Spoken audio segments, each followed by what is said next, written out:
We have quite a bit of travel coming up this season within the interior, so we want to take advantage of the coast as much as possible while we're here.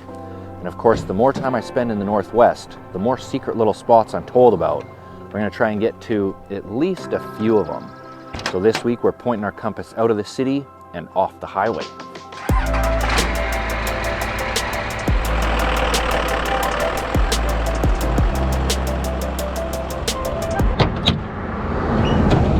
Just stopped to get fuel, and it appears we are donating a substantial amount of oil to the ground. So I'll teach you a little something I've learned about this old diesel truck.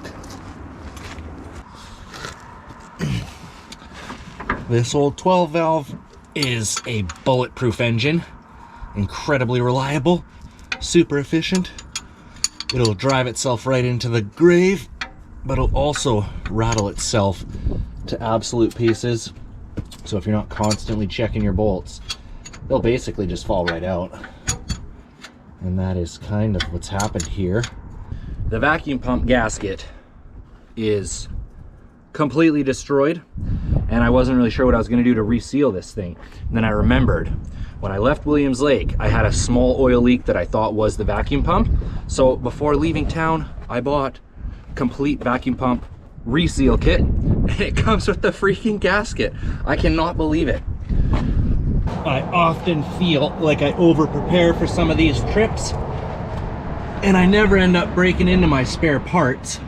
Tools, of course, but not often parts. And spare parts take up a lot of space. I cannot believe this time it's paying off so freaking perfectly.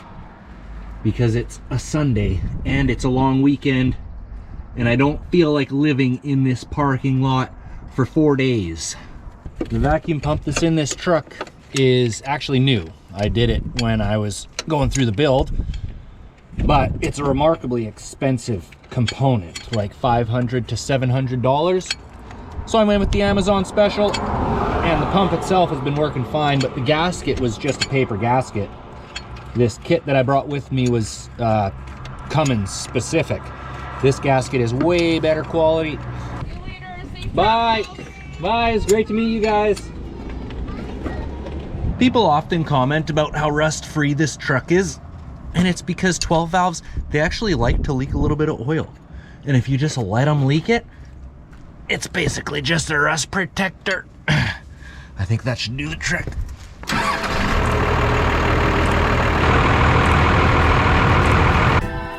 Well, I'll be honest with you, it took a second try.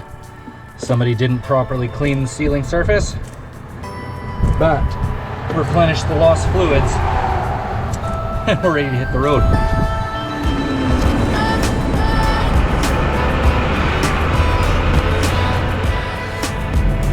Drastically behind schedule because of the breakdown, but that's okay because we don't really have that far to go. This week's plan, we're gonna take the road into Work Channel. Last week we just spent a tiny bit of time in Work Channel in from Lac La Lambs, which I've done twice before, but there's actually an old road that comes in here. A couple people have told me it's closed. A couple people have told me that it's open and improved. Today we're gonna find out.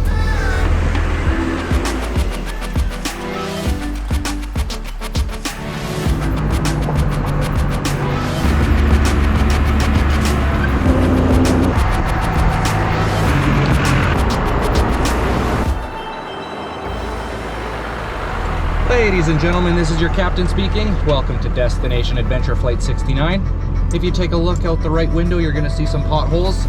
Take a look out the left, you're gonna see some potholes. Directly in front of us, we got some more potholes.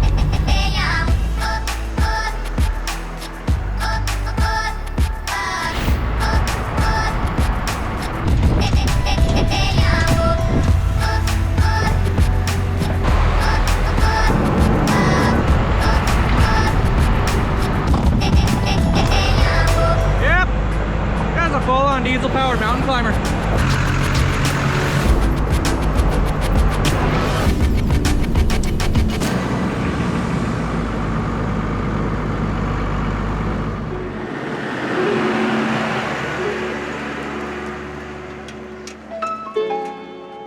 Might have to go into the rig and get my back road map book. We've taken 2 possible wrong turns, and the road is getting increasingly less traveled very quickly.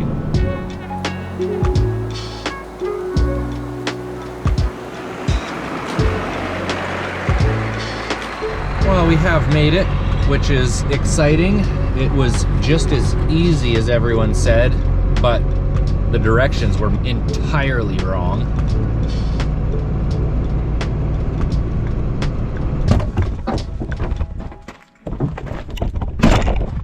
Things are looking pretty good here. Busted out the old Dollarama leveling shovel. Made us a nice camp spot. Got $1 million view over here. And all the way from camp, I can see multiple limited dungeons, at least 100 pounds of prawns chilling out there, just begging for a trap.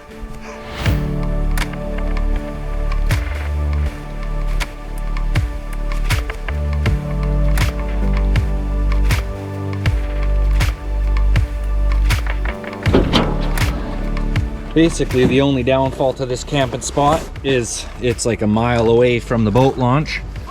So we have to move the whole operation to launch the boat. It's a beautiful rainy day, kind of a warm rain today. And we've spent the most of the morning relaxing, but we are here for a purpose. We've been thoroughly enjoying all the seafood we've caught. Crab omelets in the morning, halibut for dinner. But as full as the freezer was, it's not gonna stay like that forever. So before we leave the ocean, we wanna make sure it's totally full. And there's one item I've tried several times to get with 0 success, and that is, of course, shrimp or prawns. Total rookie at this, so can't even tell the difference at this point. But here at the End of Work channel, we should have pretty good success. So we're gonna put the boat out, do a small amount of exploring, but mostly just see if we can get into some food. Been living this lifestyle for so long, it's crazy how much of it kind of becomes just normal. It's been really fun to see Emmy get excited about different things, and having this freezer has totally changed my life. A day like today, I would typically stay in and just do some editing, but Emmy's too excited. Gotta get out there and try for some more crab and some shrimp. Launching the boat here should be a total piece of cake. Nice and steep. I can just roll right on down. It's retrieving the boat that might be a challenge.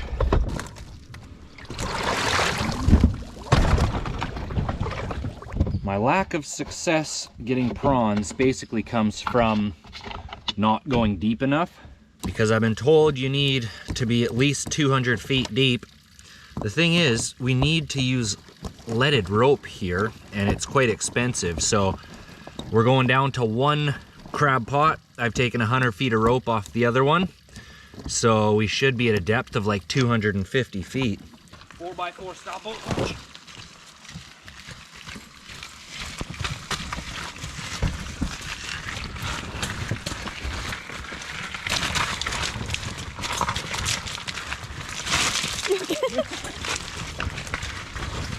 You go first and then me. We're going.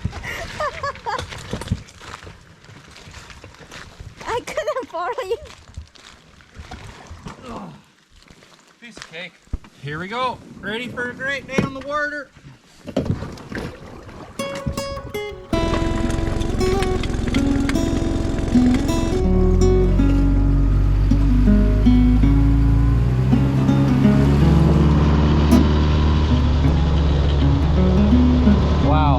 Amazing.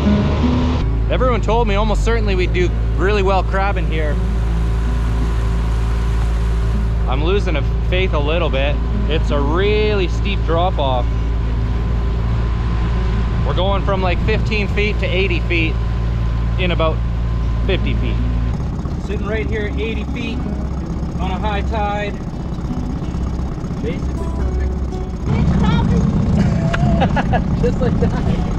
This shrimp pot, on the other hand, is a total experiment. I know we have at least 200 feet of rope, maybe 250. So I'm looking for just a little bit deeper than 200, but I'll tell you, it drops off really quick here. We're looking at 254 feet and we're just barely offshore. Not much of a knots guy, so usually I just go with the double granny and then tape it with electrical tape. Just learned how to do a cinch knot from my old man. So I think it should be okay without the tape, but just in case, we don't want to lose our first ever full pot of prawns. I think we found a whole herd of shrimps. Right there. Slightly too deep, but that's okay. You're gonna smell this cat food from a mile away. If you're curious how accidents happen, go ahead and keep watching me stab holes in this cat food.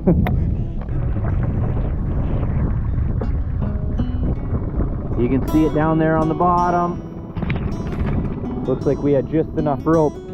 And there's a couple beautiful blonde hair grizzly bears over there. Triple rhyme, unintentional. Gonna go see if we can get close enough for a look. These bears out here, they never see humans, so they don't really know what to think. We just started going that direction. We're maybe a half a kilometer offshore. That mom stood up on her back legs, took one look at us, and they were both gone.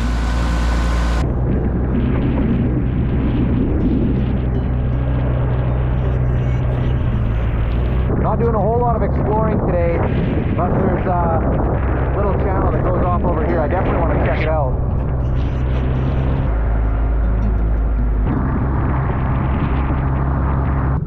Wow, if this is the only place we make it today, I will not complain. Got a perfect break in the rain, just for a couple minutes here. Just going through the mouth into this other opening. So beautiful. That heavy mist laying in the trees. When we woke up to that rain this morning, I thought if it breaks today, it's gonna look just spectacular, and here we are. I can see waterfalls up there coming down the cliff. Just love it.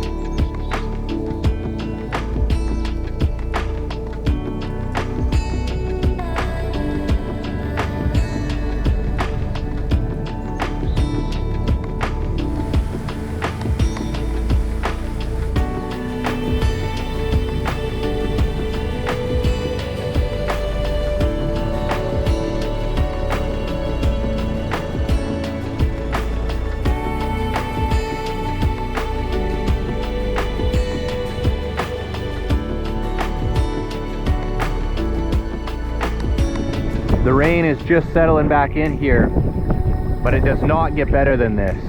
I cannot believe it. I knew it was gonna be nice back here, but I couldn't have even prepared myself for this. I don't think this little channel goes any further. I think it turns into a river just up here, but the valley looks like it keeps going for quite a ways. And just the way those mountains are moving in the mist.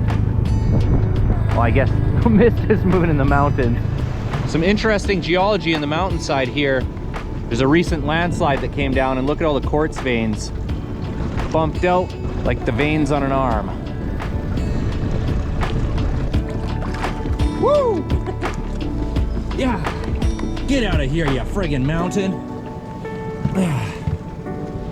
Well, we have to let the pot sit for a little bit longer, but we can't do much more filming in the rain, so please allow me to share some glorious footage with you of the South End of Work channel.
Can you believe 54 countries I've been to, and do you know how many had a view like this? A few for sure. But do you know how many had a view and nobody as far as the eye can see? None. But most importantly, do you know how many had a view like this? Nobody as far as the eye can see, and a pot full of dungeons and prawns? Just this one right now. What the heck is going on with this thing? The tide must have it. Dang it. Something in there. Hopefully it's a crab or multiple. Oh, dang it. Empty. What's our depth here? 235.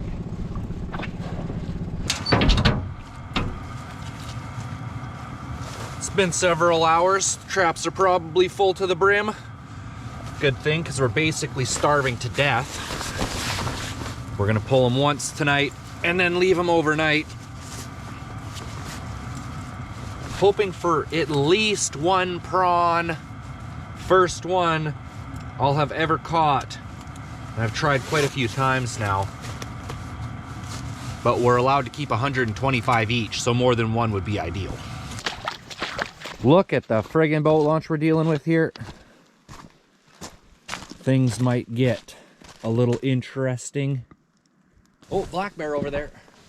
Where? On the other side of the river. There? Yeah, see him? You stay over there, Mr. Bear.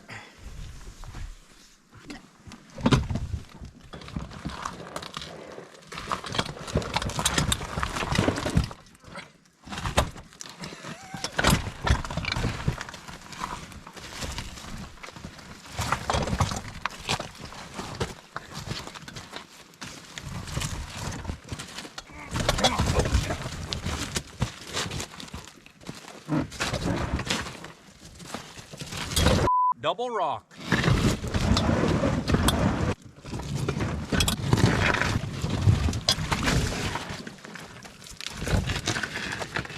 There we go. Absolute piece of cake. Got another new Grizz bear right over there by camp. Got it. Oh! Heavy? Oh, it's plumb full. It's definitely not empty. Don't get any ideas over there, Mr. Grizzly. These crabs are for us. Empty. It felt way heavier than that. More to the right. Put it neutral. Ah. Okay. Oh! A fish. We got a mystery fish and a selection of jellies. My optimism has been drastically diminished. We're looking for a little pocket. Okay, put it neutral. Well, I'm certainly no expert, but I'm assuming the bottom looks a lot like this island over here. And crabs don't like rocky bottoms, except for, of course, a rock crab. But we're not going for rock crabs, we're going for dungees. Here we are, calling this spot Crabby Bay, because when we come back tomorrow and pull up an empty pot, I'm be feeling crabby. This is about as close as I want to get, but I think this bear is just gonna camp with us for the night. Big boy right there. I can't believe I thought this was gonna be just a quick run out to check the traps and come back with a limit. I didn't bring a proper camera, but if there's enough light when we get back to camp, I'm gonna see if I can muster up enough cojones to come get a shot of that bear with the long lens. Got some nice shots of that bear, but his comfort being this close to camp is updated. not exactly what I would like to see. Take off. Let's do one shot from camp, straight over to Bear Town.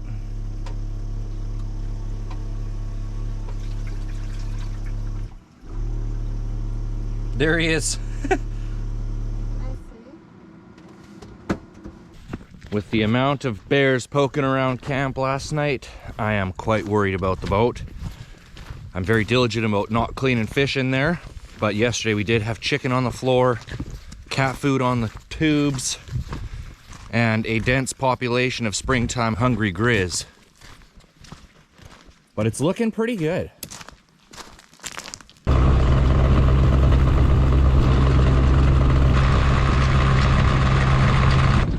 Welcome back to Crabby Bay. Crab population 0, Crabby Dustin population 1. A little bit to the right. Right? We're gonna pass it. Yep, the familiar feeling of an empty pot. Oh my god. Take the prawn and a little bit to the left. Neutral.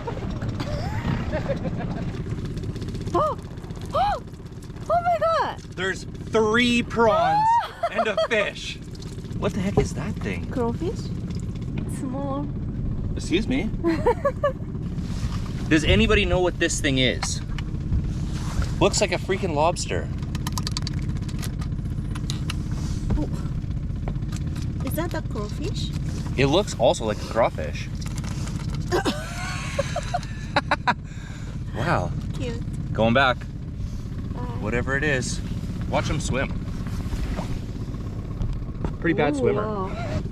It was a beautiful morning to be out enjoying a dark roast prawn.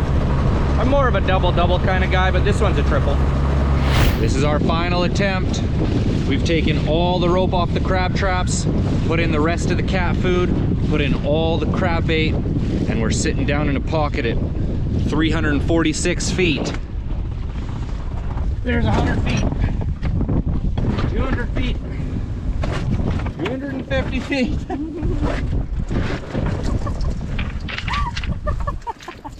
One prawn,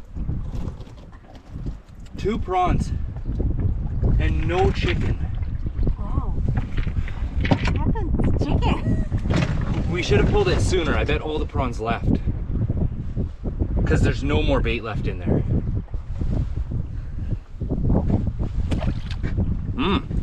Fresh and filling. Yep, there you have it. Another episode of How Not to Prawn with Captain D. Last season, when I was on Haida Gwaii, I got to go out for my first ever hunt. It was for a Sitka blacktail, and even though the hunt was a success, I think what I took out of it the most was just sharing the experience with a new friend. And it often takes a week like this where I go out and get totally skunked for me to remember that there's so much more to these adventures than pulling up full pots and getting limits. Being out there in probably the most wild place Emmy's ever been and sharing our home with the bears and ultimately sharing it with all of you is a far greater success than any pot full of shrimp or dungees. So from the bottom of my heart, thanks for tuning in to another episode of Destination Adventure, everybody. As always, take nothing but pictures, leave nothing but footprints, and I'll catch you on the next one. Let the water come down from the well, from the well. It's been dry for so long in these hills, in these hills. Oh, I've seen the sky, I've seen the ocean blue. I have walked through valleys, felt the